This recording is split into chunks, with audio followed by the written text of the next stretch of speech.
Welcome to Wheels, Deals, and Meals, where we talk all things good food, good business, and good cars. And now, here is your host, Arnold Garcia, founder and CEO of Petra Automotive Products.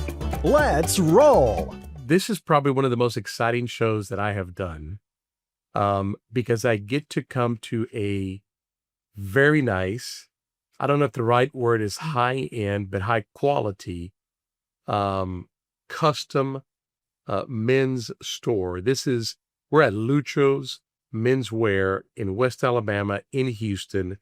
This store makes some of the finest suits, shirts, sports coats that you can imagine from some of the most prominent people in Houston and really around the world. We won't give names out, but we'll tell you this: actors and presidents have shopped in this location, and obviously, most importantly, me. Right? Of course, that's the most important thing here. In addition to that, the owner loves tequila, bourbon, and cigars, so made it that much better. So, Hector, thank you for being with us. Hector Villarreal. Yes, sir. Yeah. I want to make sure I was in Villanueva. Yeah, no, Villarreal. No, Villarreal is I won't forget that because that was actually a very good friend of ours from Miami when we first came from Cuba. And so that's a whole different story. But Villarreal is a very good name in our family. Thank you. Glad to hear that. Hector, how long has Lucho been around? So Lucho, the company was founded in 1989. It was founded by a gentleman named Luis Flores, who is from Peru. And of course, in Latin America, if your name is Luis, your nickname is Lucho. So he decided to open the menswear clothing company, where in the past he had women's clothing stores.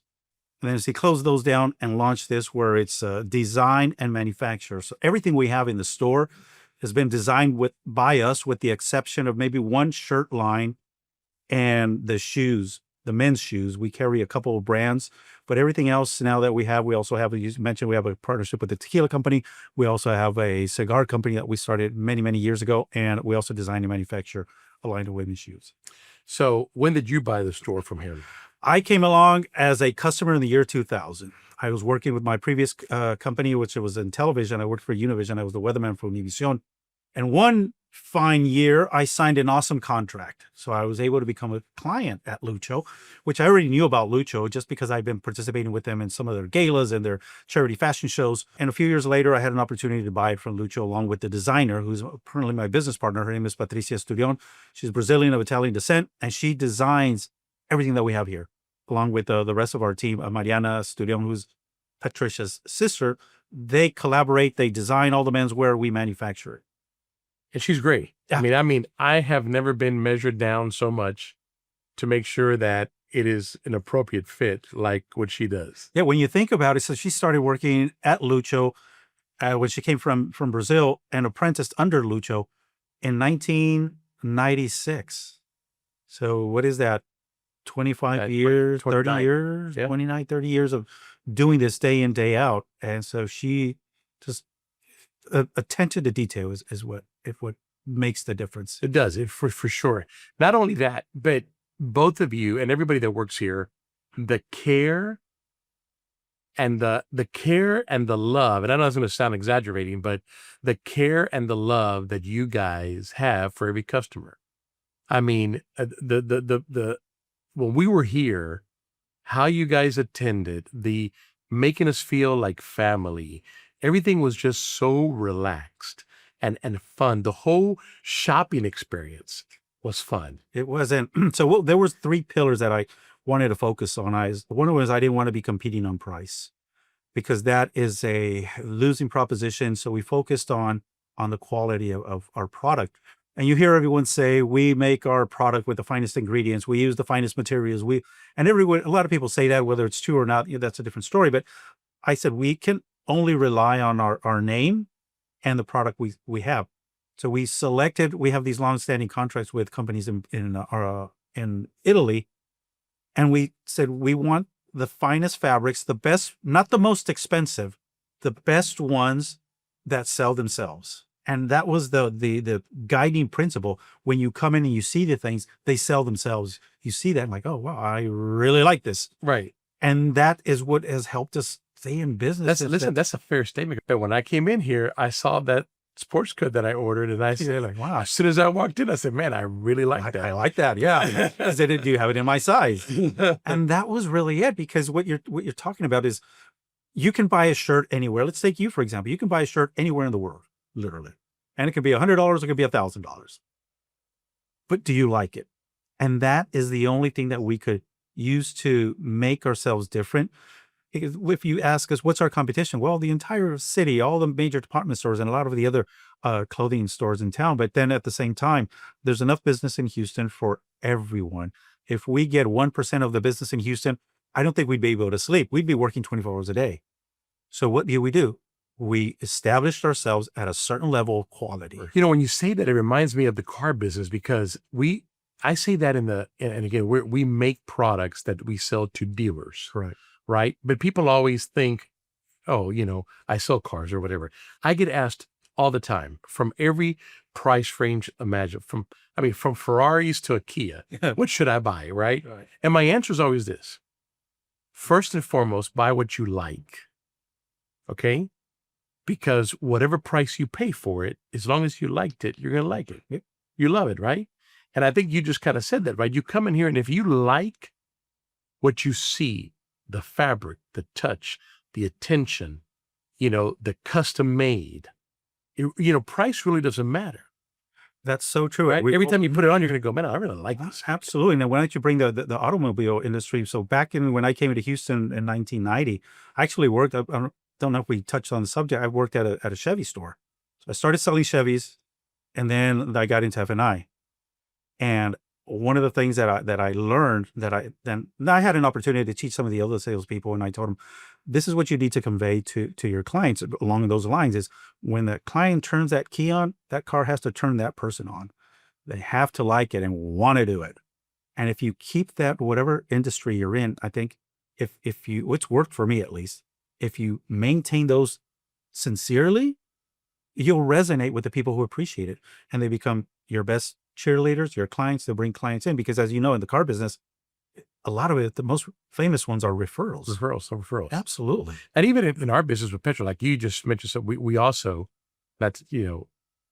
we also say we want customers to buy from us, not because they have to, but because they love it.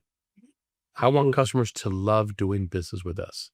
And so I think that's very, very good. All right, let's go back to the Hector. Where was Hector born? So I was made in Mexico. Okay. Monterrey, Nuevo León. All right. Born in Monterrey.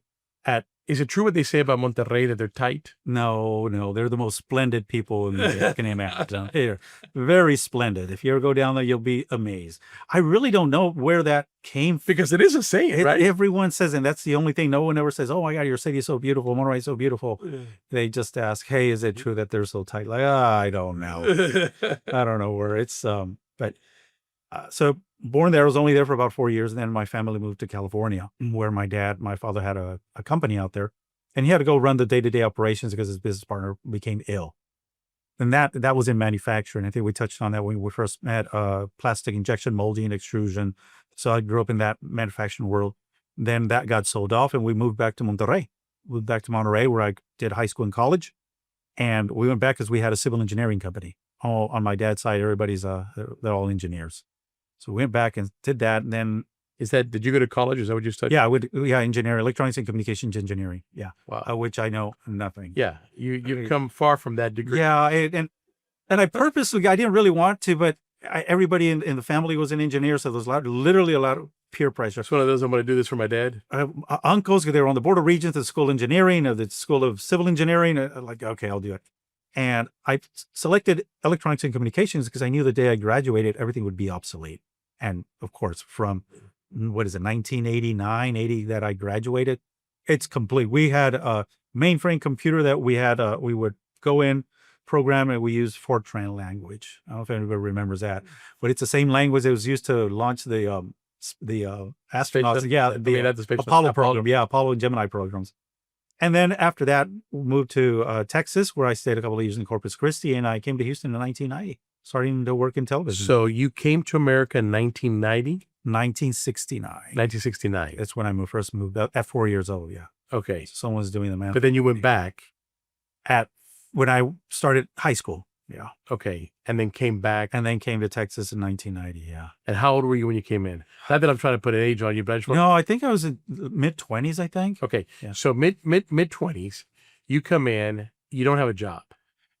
As I moved from Monterrey to Mexico, no, there was no, because the economy went to crap in Mexico at that time. And I mean, we were okay. But no, we show up in Corpus Christi because we had family there. And it was working odd jobs. One of my first jobs in Corpus Christi was selling Kirby vacuum cleaners door to door. No kidding. In South Texas. Everyone from Alice, Falfurrias, all the way down to Hebronville. I remember those. They would vacuum the mattress and show you all. Oh yeah, that thing sold itself too. Hell yeah. It would pick up a bowling ball. Yeah, those things sold, and the pay was great. You would get back, so this is 1989, I think. Yeah, I would get $400 commission for each one. Wow. Which was a lot of money back then. Yeah. $400 meant a lot. So that's kind of your first job? The first job there, and then How long did you do that for? For about a year, and it was it was a lot of work. So I was in Corpus Christi, and then I got hired by the dealership. I got hired by Univision in Houston. So I left Corpus Christi, came to Houston. When I got to Houston, they had some bad news for me. They said, we have good news and bad news. Okay, well, what's the good news? We really like the stuff you did down in Corpus Christi. And the bad news is we don't have a job for you. So like, oh, God, great. What do I do now? After they told you to come? After they told me to come, they had cut the budget and they didn't tell me. So I had a distant cousin who was working at a dealership here in town. I called him up and I said, hey, I need a job. He said, well, come sell cars. Never sold a car in my life. And it became kind of second nature. I mean, like you say, some of the things you see in the car business is it's just wild. It's just wild. You just manage expectations. Mm-hmm. And you just were very sincere about it. It is a fun business, but you got to be really wanting that business because it is also time consuming and you can make an incredible living out of it, but you're going to have to pay with some time. It's especially in finance. So yeah. And when I first started in sales, it was sun up, sun up to sundown, 9 to 9 every day. And it was a lot easier because we didn't have internet. We didn't have, dealer pricing available, none of that stuff. So it was a little bit easier where it's always beating you up on price. So we would manage that in a certain way. And it worked out to the point where I was really got the hang of it. So let me get this right. You got a job after the Kirby vacuum cleaner in Corpus working for Univision. Yeah. As the weatherman? As the news anchor. As the news anchor. So you were doing news for Univision in Corpus Christi. In Corpus Christi. Then Univision Houston says, we want you. Come to Houston. You come to Houston. Oh, I'm sorry. Right. Changing budget. We don't need you right now. You go sell cars, get into finance. And how long were you doing that before? About 2.5 years. 2.5? 3 years. Almost 3 years. That's a long time from telling you come to Houston. Yeah. Opened my eyes completely. It was... Looking at it now, it was a great experience because I acquired a lot of people skills from being it. As you well know, you meet all kinds of people, and it taught me a lot. It taught me about money. It taught me a lot about finance. It taught me a lot about investment, about insurance. It taught me a lot of things. So 3 years or so later, when Houston just calls you out of the blue and says, we're ready to go. Hey, thanks for coming to Houston 3 years ago. We're ready now? Ready now, yeah. And they wanted you as an anchorman? So I started as a reporter. So you're a reporter for Univision. You're right. For how long? Until, I think, 16 years. I think I retired. Left in 2000. No. But a reporter. Oh, reported about, I think I must have been 4 years maybe. Okay, so you were a reporter for 4 years. And then I went on the desk. Then I was the co-anchor. Co-anchor, okay. And then that for how long? I think it was about a couple of years. Couple years. And then what? And then the girl who was doing the weather got married. And she was going on her honeymoon for 3 weeks. And they were scrambling and they said, hey, can you do the weather? And they said something like, oh, we need somebody to do the weather. This is why you're doing co-host. Yeah. I said, we need somebody to do the weather. And like, oh, I can do that. You don't even have to be right. It's hot, 20% chance for rain. And just got into it. That. Because they're never right. Oh my God. I was right, actually. I was almost always right. Yeah. Well, if you're saying partly chance of sunny skies and 20% chance of rain in Houston, you're So I'd probably say even a broken clock is right. it's going to be hot. It's going to be hot and it's going to be humid. Yeah. That's the weather. And I was lively. I was a clown up on TV. I mean, that was my calling. Yeah, that's great. I mean, most weather guys are pretty cool. Yeah. I mean, out of the whole newscast people, Everybody the remembers weather, weatherman. right? The weatherman is the one. Nobody remembers who's. And I think it's because you love him and hate him, right? Yeah. So like I went out in shorts and it's raining. I didn't get an umbrella. He says it'll be clear, but so how long did you do the weather then? Until 2005. How many years was That that? was 10 years. So you were the Houston Univision weatherman for 10 years. Yeah.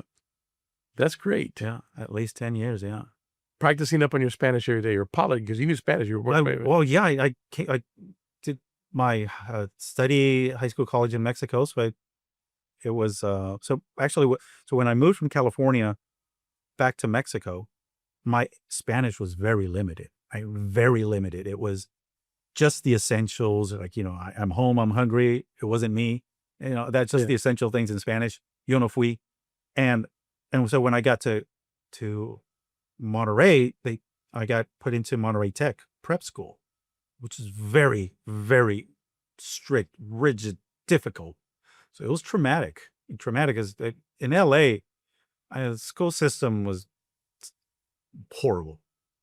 And then now you go into another school, prep school, where you're having to take algebra, physics, history, philosophy, all kinds of different chemistry, and not elementary. This was advanced stuff. So much that in high school in Monterey Tech, we were studying in my last semester there, we were studying nuclear physics in high school. That's how amazing it was. Wow. Then I went on to college and it was a breeze, but those were formative all good years. stuff that help you be a good weatherman. Absolutely. So going back to the whole thing, it was all these experiences, looking at them now, are like, wow, that was a Being a weatherman, what was the most craziest weather time? Like, did you do a hurricane or? We did the what was it, Tropical Storm Allison, I think it was, and we predicted it one year, and it went up to Dallas, and I had everybody on call, and they were spending a bunch of money on overtime, and they said, no, we can't do it anymore. Like, we can't do this. We can't do it. No, you need to send everybody home. So we sent everybody home on Thursday, and I think that Friday they came up. Allison came back, and it flooded the city. And I said, well, I told you guys. Yeah, I told you. pretty good weatherman. Yeah, it was. And the same thing happened with Harvey. I called out to a couple people down at the city of Houston. I tell them, guys, you need to prepare. No, it's down in South Texas. And then it's going to well, this thing is going to be bouncing along the coast. So we have a high pressure system that's pushing it. It's going to push it east, keep it pushing it east. It's going to run into the Gulf. We got 80 degree water. It's just going to blow up. And then once a high pressure system, what the high pressure system does is obviously it's air pushing down. And the way it circulates, you have the water, the storm here. And so it's keeping it. But once the high pressure system moves ahead of it, it's going to whip it up into us, which is the same thing that happened with Allison. And it just rained and rained and rained and rained because they had nowhere to go. And that's what happened. You're such a weather guy. Oh, and well, once you're we just had the weather report, Yeah. And here, once you're in the car business, you're always in the car business. Once you're a weatherman, you're always a weatherman. Yeah, absolutely. that's great. That's great. So from there is when you came to. So I had an opportunity to buy Lucho while I was still at Univision. And I just waited for my contract to run out in 2005. And then I said goodbye and came to work here, which I felt completely lost. So I was going into this clothing company, clothing business. The last thing I wanted to do was be known as the suit guy. I didn't think that reflected the values that we had and what we wanted to project. So what we did is we partnered with University of Houston main campus, the Bauer College of Business at the time. Patricia, my business partner, she was still studying there. She's an alumni at Bauer, and one of the times, actually, she graduated, and we went back to an alumni event. And of course, we ran into the alumni development people and the development people for the college. And the development people, what they do is, in case some people may not know what development means in those organizations, it means they ask you for money. They're the ones that develop the banking account. So they ask us for a donation, of course, which is fine. And I tell them, look, I will give you a scholarship. So we created 2 scholarships, one for a boy, one for a girl. In exchange, I want three things. One, 3 times a year, I'm going to talk to the graduating class. 3 times a year, I'm going to talk to the graduating kids, and I'm going to teach them, show them how to dress so they don't look like they just came out of college. Number 2, I want you to put together a press release and send it to all the local press, all the media. 3, I want you to take that same press release and send it to all your board of directors, board of regents, all your supporters and your funders, all your sponsors. I want everyone to know what we're doing. So that went out. When the letter, the press release reached these sponsors, these board members, these funders, their reaction was, wow, finally somebody's doing this. So now I'm not the suit guy anymore. Now I'm the guy that's instructing these kids how to dress, how to be presentable, how to increase their self-confidence.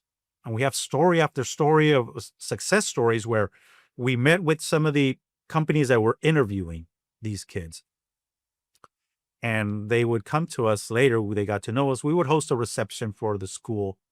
And these people who were hiring said, we had candidates from different schools, different places, and all the kids looked the same on paper. They all had same GPA, same extracurricular activities, same everything. There was just something about that kid that was different. Our kid, when we taught how to walk in the room, how to shake the hand, First impressions. The thought we put into their head was, you belong there. Mm-hmm. When they build the Hector Villarreal Museum, what is the car that Hector wants in there? Oh my gosh. My very first car was, I would love to have this car. I'm sad that I sold it, was an Audi 5000S, pearl white. It was turbo. Oh man, I love that car. That thing could fly. It was, of course, it was a 1986 car. I think I bought it. Love it. Love it. Yeah, pearl white, that iridescent color. Beautiful car. What is your dream car, though? Dream car. If there's one. Some people want their first car to be back, right? I mean, I want my first car. What was your first car? 1978 Cobra Mustang. Okay, yeah, that's brown and gold. Oh, wow. My neighbor sold it to me for $100 as a gift when I turned 18. No way. Oh, cheers. You have toast to that one. Salud. Oh my gosh. I have a picture of it and I still look for it everywhere. They're very hard to find, actually. That 4-barrel stick shift. You can smell the every time you pass by a gas station, you have to fill it up. Oh yeah, absolutely. I mean, that needle, I've never seen a car where you literally see the needle move, because sometimes when you're full, it stays there for a while, then it kicks in. No, this one was like immediately. I mean, it was going. Oh gosh. No, I guess if maybe a dream car, but because it would be more a nostalgic car. So my dad liked Chrysler and Chrysler Plymouth cars and a Sport Fury 3. Now, Sport Fury 3 had 316 engine in it, I think. That was a beautiful, beautiful That car. has to be a first on our show. Yeah. And I love it. I mean, you're so true. It was an elegant car. I had a Cutlass Supreme. Oh my God, yeah, me too. Oldsmobile. Uh-huh. With that half roof vinyl, you know what I'm talking about? Yeah, absolutely. And the seat swiveled. Oh my gosh.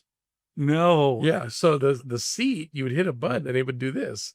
Then you get out of the car. That is wild. Okay, that part I don't remember. Yeah. Wow. Yeah, but I remember those cars. Yeah, absolutely. Oh man, that was with the long front. I got there before you did. Though back in the day when I was in the business, you could still see those at a lot of the local used car lots. They were still around. They're great cars. They were phenomenal cars.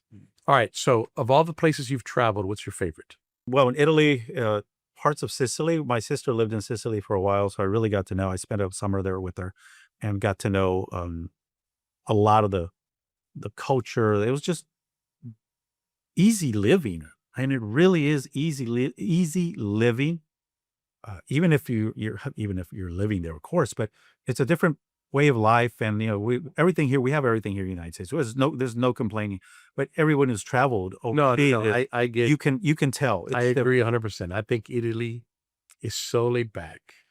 Afternoons at like every corner, you'll make a friend. There's a little plaza. There's a little plaza, and you go to a little coffee shop or go to a restaurant with 6 tables, and there's no wine list. You just ask for wine, and they give you whatever wine they have. I mean, I agree with you totally on that. So we landed in Paris, and that was the first time the first time in Europe, of course, but the first time in a country where I didn't speak the language. So it was really eye-opening when I think about, okay, so this is how my cousins feel when they come to the U.S. and they ask me to order for them, because like I don't know a single word in French. Yes, like, yes. Yeah. That's how I would be able to say oui, and then not even toilet. So then I figured, oh, toilet, okay. And my sister, luckily, she spoke French, so we got around and drove all over France, and then I didn't like the food. I didn't like the food in France. Really? I didn't. I love the food in France. There was just something about it. Like every quarter I found. I'm fluent in French. Yeah. Fries. I mean, there was something, but you'd say, oh, I'd want to go back there again. No, but then. So then we're going to rent, because the idea was to drive from Germany all the way to Sicily. We leave, we go stop at the first restaurant. Well, not the first restaurant we found. We mapped it out. It was a former monastery. It's still a monastery, but they brew beer. It's a brewery and a restaurant. So we get in there, and they have sausage, sauerkraut, pig knuckles, bread, beer. Pig knuckles so big. Yeah, right. Oh, I'm in heaven. Yeah. I loved that food. That food was delicious. Yeah, pork knuckles. I had that so much in Europe. It is. It's delicious. It is. It really is. Yeah. Okay, out of the places you have not gone to, what's on your bucket list? Easter Island and Galapagos. Okay. Easter Island, Galapagos. What's your favorite food? Everything. What? So is it Mexican, Tex-Mex, Italian? I get it. I like all food. If it's really good, like today I had Korean barbecue hot wing sandwich with pickled vegetables. It was delicious. Absolutely delicious. Finger looking good. It was so good. They're good sandwiches. It was so good. I think Korean and Vietnamese do very good sandwiches. Very good. I mean, it was absolutely delicious. I didn't even want to brush my teeth after that. Yeah, you want to keep the taste going for a while? So good. I'm going to recycle this for a while. And just all kinds of food. The only places I've been to that I didn't find anything like authentic was like England. I was there. We ate Thai. We ate Chinese. And we ate Indian. Did you do fish and chips? Well, no. I was like, oh, that's it. Like we went to. That's like Long John Silver's. I know. I agree, but that's their food. I mean, how bad is it that if they add vinegar to make it better? But listen, I went to a fish and chip place, one of the originals, wrapped in newspaper, which I thought was also crazy because the ink kind of comes off. But I bet it was delicious. Yeah, it's fried fish. Fried. So I have this theory. It's fried fish. You can take a dirty sock, drop it in the fryer, or batter it first, drop it in the fryer. No one will know the difference. Yeah. No one will know the difference. It's fried. It's fried. Fried food is, the rodeo does a good job at it. Oh, absolutely. Double fried, Oreo. My favorite one is fried butter. Wow. They get a bar of butter, batter it, drop it in the fryer, right? So obviously the butter melts immediately, and what you're eating is the fried batter buttered. Okay, so I always wondered, how do they keep the stick of butter? No. It's gone. It's just batter, fried batter. That must be amazing. And it is so good. Oh, shoot. All right. It's just it's a whole bar of butter, whatever those calories, cholesterol are. We need to go next year. Go to the rodeo. Let's do it for sure. All right, let's talk about tequila. All right. So you got the store going. Unbelievable. Everybody in Houston and visiting Lucho's, you need to come here, experience buying men's clothes here. It is incredible. Thank you. But in addition to that, you also are in the tequila business.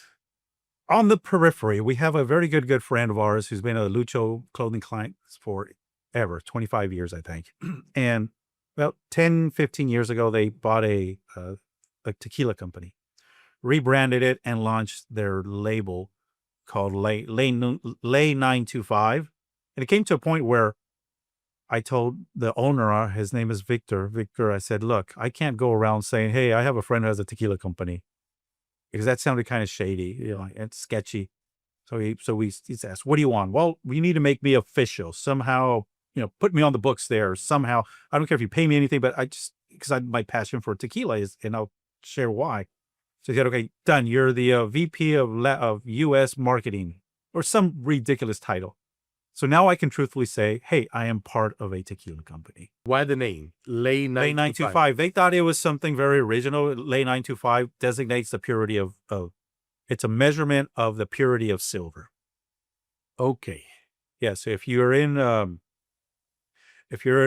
buying something made of silver, usually in Mexico, if it's a reputable, really nice establishment, you look underneath, whether it's a plate or bracelet, you'll see stamped Ley 925. And if it's a reputable place, it really is. All right, let's talk about the tequila. Okay. Because I will tell you, I have promoted your tequila ever since I got it. You. I should be the assistant to the vice president. Done. You're hired. Because I have promoted this thing in every state to everybody. I have gone everywhere to promote it. It is, I thought, especially the bourbon one that you'll talk about here in a minute, it's just incredible. Isn't it amazing? And one of the things, it's because it's a pure tequila. So these people, they are very humble, very, very down to earth. This was kind of a hobby business for them. They literally, their friend called up and said, hey, I need to sell the company. You guys want to buy it? How much do you want? Oh, so many millions. Yeah, okay, I'll buy it from you. That's really how it happened. So then they had it as a hobby, but it's a passion for them. So they don't advertise, they don't buy publicity, they don't buy ads anywhere. That's why it's really good stuff. And that's what we have now is our house tequila. And so they have 3 versions. So we have, it started off with the Blanco and then the Reposado, which is what we have here. Then we have there's Blanco, Reposado, the Añejo, Extra Añejo. And then because the market conditions required it, you took the Extra Añejo and you extracted the coloring. And now it's marketed as Cristalino. Okay. What's the most popular tequila in this world? The Reposado? And this Or the Blanco? The Reposado. Reposado, yeah. Blanco number 2? I would say the Añejo number 2. The Añejo number 2. Number 2. And that's my favorite. That's the Reposado has always been my favorite. It has just, it has a taste and a little bit of this peppery. is what everybody liked that night. I mean, I liked it too, and everybody liked it, but I have a special, you know why. Yeah, for the bourbons. But yeah. But this is, listen, guys, this tequila Ley 925, incredible. Incredible. Even our production guys here like it. If this comes out a little bit fuzzy, we know why. Okay, let's talk about my favorite one. All right. So you take the tequila, and the tequila, of course, it has any distilled spirit. Once you distill it, it comes out white, transparent. So that's why it's called Blanco or silver. Then it's aged. This tequila is aged in former bourbon barrels. And if you age it, The reposado? Yeah, that's the way you get the reposado. So you age it about 3 to 6 months. And in the industry, it varies. Just varies on the label, varies on the distributor, or not rather distributor, the manufacturer. So you age it, it acquires a little bit of coloring. Then you age it a little bit longer, and it becomes añejo because it was aged. Mm-hmm. So the age acquires a little bit more of a darker color. And then you let it age a little bit longer, about 1.5 years in former bourbon barrels, which you love bourbon, and you get something like this. You get this awesome, beautiful amber caramel coloring. And that has been infused with all of the flavors and all of the profiles that were left in that barrel. How long is this in the barrel? This is about 1 year and 3 months. 1 year and 3 months in bourbon barrels. Right, former bourbon barrels. Listen, I'm telling you to my bourbon buddies, listen to me. This is the best of both worlds. This is incredible. Incredible. I'm going to buy, I'm going to give, I'm going to bring friends. I mean, this is incredible. If you like bourbon and happen to like tequila, how they did both. It is a tequila bourbon. I feel like I'm doing a commercial. Like I'm it's a commercial. And if you call now, we'll give you free shipping and handling. Free shipping, yes, and just pay the extra shipping and handling. Are you going to pour one of these so we can toast on? Absolutely. We're going to talk about the cigar too, but I don't know. Let me do this. I'm just anxious to drink more. Oh, yeah, and it's the consistency. You can tell the consistency. The viscosity is the official term. It's thicker than this. And you know about fluids and viscosity in fluids, of course. I mean, I so wish that my bourbon friends would be tasting this. And Just amazing. And we talked about one of my favorite cocktails is the old fashioned. And sometimes when I'm in the mood of an old fashioned, I don't want it. The old fashioned, you can make it a little bit sweeter, right? Right. Sometimes I don't want that much sweetness, so I just use some extra añejo. Completely different Instead of the bourbon. completely different taste profile, of course, but very similar. It's just different. It's So with really good. tequila, instead of old fashioned, it should be called like viejo estilo. Viejo estilo viejo. Estilo viejo. O a la antigua. Oh, that's A a la good one. Oh, we came up with a new. There you go. You We see got a there new one. again. Oui. Yeah, see, that's really Oh, refreshing. God, that is so good. Yeah. Amazing. All right, let's talk about cigars, because that's another one that you like, another passion. That's another thing that we came up with. So years and years ago, when I first started, I wanted to have cigars that I could find for my clients. I wanted to gift them cigars because they would buy clothes with me, and knew they liked cigars. So I looked around. I wanted to find a good cigar that I could buy at a wholesale price of around $10, which is pretty expensive for a wholesale price. But it was quality. So I couldn't find anything until I found a person here in Houston who was making cigars. They were manufacturing in Mexico, in Valley de San Andres, Veracruz. So he would make my cigars. And then I would give him ideas in marketing, very similar to the tequila situation. I would tell him, look, why don't you do this? There are these events. Why don't you go here? Do this, do this. And one day he says, look, I can't move around that well. He didn't speak English. And he said, why don't we become partners? So I said, okay, well, we became partners, 50-50 partners. It was like a friendship. I wasn't trying to take any advantage of him or anything. We were just helping each other out, which has been my belief always. And then around 2006, I think, his cousin and his brother, or his brother and his cousins, they all started getting into real estate, where they were buying homes, fixing them up and flipping them. And then that's when the mortgage thing came around, where everybody was getting a mortgage. No loans, a dog could get a loan and things like that. So they convinced him to join them. So he calls me up and says, hey, do you want to buy the other half of the company? I'm like, well, okay, I'll buy the other half of the company. So now I'm in the cigar business 100%. Go down to Veracruz, Mexico. And we had a small, not a plantation, a small plot of land where what we had was being grown and harvested. Half of that production was sold directly to a broker, which paid a lot of the bills, and the rest we made our cigars. We had a gentleman by the name of, his name is Frank. Frank from Cuba. He was from Havana, and he had been. I like Frank already. He's absolutely a true gentleman. He'd been making cigars since the day he was born, right? And so he's down there. He's a guy. He's a chief of operations, and he's a master cigar roller, and he's the tobacco whisperer. So he's the guy who's running everything. And I'm over here selling and marketing, and we started our own line at that time, Lucho Cigars. So cigar making is an art. It's literally an art. So you have master cigar rollers, and they have okay cigar rollers, and you got apprentices and people like you and me. We can make a cigar. It'll be horrible. It'll be terrible. It'll be terrible. So what you do is you of course you join the co-op and you pay the union dues and all that, and now you get time allotted with the master cigar rollers. So we're able to buy production of tobacco. Again, we partner with some other people who had some land there, so smaller plot owners. And smaller, we're talking about 100 acres. 100 acres sounds small until you have to go cut the weeds. then it's huge. So we have at that time maybe 100 acres, 150 acres. I can't remember exactly how much of production. And again, so we sell part of that to a broker there. And that pays a lot of the bills, pays a lot of the salaries of the people. So now we have our cigars to make our own cigars. So now we're really ramping up because the quality of the tobacco is so much better. So much better. It's I will tell you, rated. You don't do anything half-ass.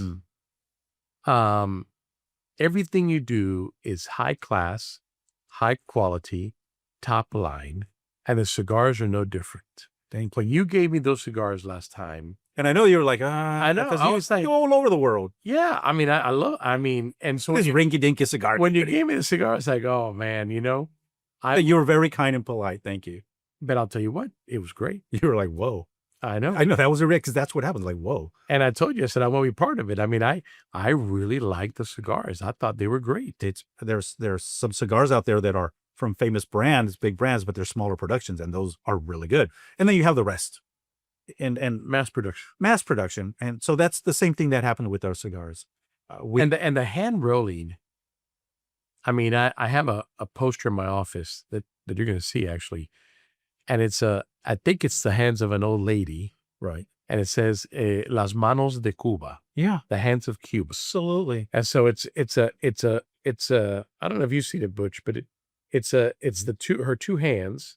And again, I think it's a her, but and all the wrinkles of her hands, and you can tell that she's aged, but what that's saying is those hands know how to roll those cigars. Absolutely. And then and we had And that can be mass production. that can there, and that's where you have all these other people who are just literally churning them out, because they'll roll 300 cigars in a day. And I think we make 300 cigars in a week, maybe. Yeah. Well, you obviously know that I know cigar bars everywhere. Oh, yeah. So we just got to get them in. Okay, so then we'll talk about that, because that is a completely different business. Yeah. Now you're going into retail, Yeah. and we have to have a good story. We have a good story. And at one time, this was years ago, we were thinking of starting another company under another label. But once I started looking into it, that would distract me from all the other things that I have going on. And just like you, we're involved with so many nonprofit organizations, serving on several boards and things like that. So I thought, you know what, it's fun, but it's going to distract from everything else, and I'm not going to be able to provide all the other function and all the other things that I do. So that's why we stayed away. But I would love to actually do it. We have now a cigar club where you sign up for $100. You get a humidor, 6 cigars, a lighter, and a cutter, and a cigar case. And then every month for $25, we send you 3 cigars. I love it. If you're a cigar smoker, that's nothing. Yeah, Butch smokes 3 a day. Yeah, 3 cigars is for $25 is nothing. So it came out during COVID, because the main business was corporate events. We would have a corporate event, and they would have 100 cigars, 200 cigars, 300 cigars. And we had a couple of people who worked events. But then when COVID hit and pandemic, everything shut down. And then little by little, I mean, that's all I remember. But you pivoted. We did. We actually pivoted and made it. Then we started. We pivoted to making hand sanitizer. Hand sanitizer. You had to do it. There's a whole thing about quantum physics and quantum realm and the quantum entanglement where you call things into your reality. And I think a lot of it is maybe there was something why did you buy those in the first place? Yeah. Well, look, I think it's also biblical, right? So biblical is, which is actually there's a whole component to it. One of the say it before it happens, right? That's faith is something that you state before you see it or happen. Jesus Christ said, "When ask and believe, it is done." And that's the big way. I think part of it. Look, I think we've always believed that our souls would grow and would keep growing, and so we're always planning for more growth and more future. And somewhere along the line, we were, God put us in the right place at the right time, and we had what we needed. I don't know if you've ever heard of this gentleman named Neville Goddard. And it's biblical, it's quantum physics, it's manifestation, but he says, live in the feeling of the wish fulfilled, which is exactly biblical of ask and it shall be given. If you have enough faith, the mountains say move, which is probably true, but are we able to do it? Well, that's a whole different story. But that's the whole thing. Live. So every single day I come in here, I come into work, I come into whatever I do. I come in with the feeling that it already happened. It's already good. It's not something outside of me, nothing that I have to get to. It's something normal for me. It's not on a pedestal where I can't reach it. Success is already mine. And that's you have to believe it. That's the other thing. You have to be, and it's not fake it till you make it. It's not lying. It's not delusional. It's embodying that feeling, actually having that feeling. And that happens. It's what I taught these kids. It's what I taught these kids. You belong here. Making your mind, that's your office. You already belong there. You're not walking into some place that you've never been to. That's your place. And when some of them got it, obviously some of them did. The ones that did, there's something about this kid. Brother, that is a great advice. On that note, cheers. Salud. Thank you for being on the show. Absolutely. Thank you. Thank you. Appreciate you. That's a great way to end it, man. Thank you. Thank you for listening to Wheels, Deals, and Meals, your main source for all things good and fun. business, food, and cars. If you like this episode, make sure to rate us and subscribe. If you would like to be a guest on our show, please leave a message at the link below. Till next time, happy eating!